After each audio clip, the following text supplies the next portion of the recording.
Hello and welcome, ladies and gents. Today's episode, our patient has been diagnosed with idiopathic facial paralysis. So let's find out what that means to us. Let's break it down.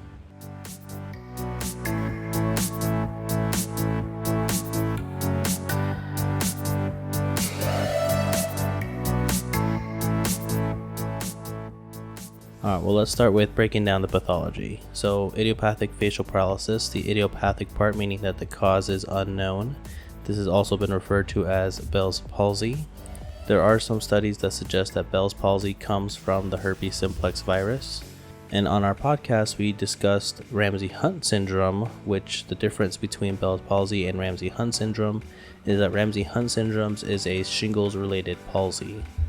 Both, however, do cause an extent of facial paralysis, in which case the virus attacks the facial nerves, and that's what causes that unilateral paralysis.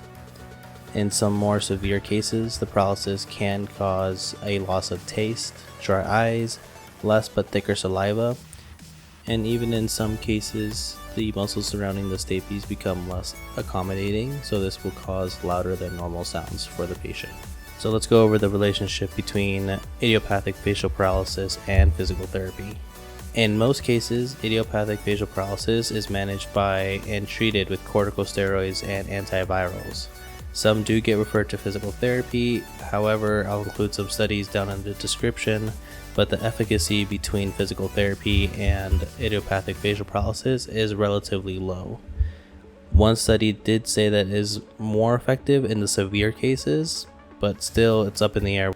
Anyways, we're going to move forward as if you did still get a patient referred to idiopathic facial paralysis in your clinic.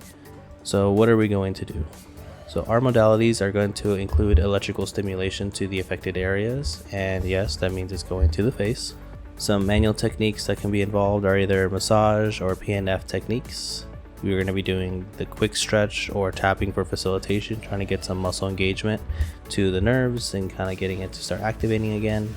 The biggest thing that we're going to be doing is exercises. There are different forms of facial expressions. So what they're going to do is sit in front of a mirror and focus on activating the proper musculature twice a day.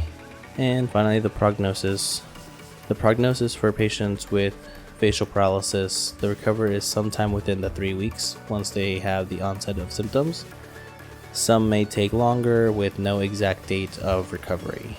But in a nutshell, whether or not the efficacy is low or high for physical therapy, speaking from personal experience, we have received patients with Bell's palsy before, so at the very least it's important for us to be aware of the pathology and how it presents. Anyways, we'll wrap this video up. Thank you so much for sticking around to the end of the video if you've made it this far. We have included a couple studies in the description below, so be sure to check those out. Have you treated anybody with Bell's palsy? If so, how did it go? Let us know down below as well. We did discuss this topic further in depth, and as well as Ramsay-Hunt syndrome, so be sure to tune in.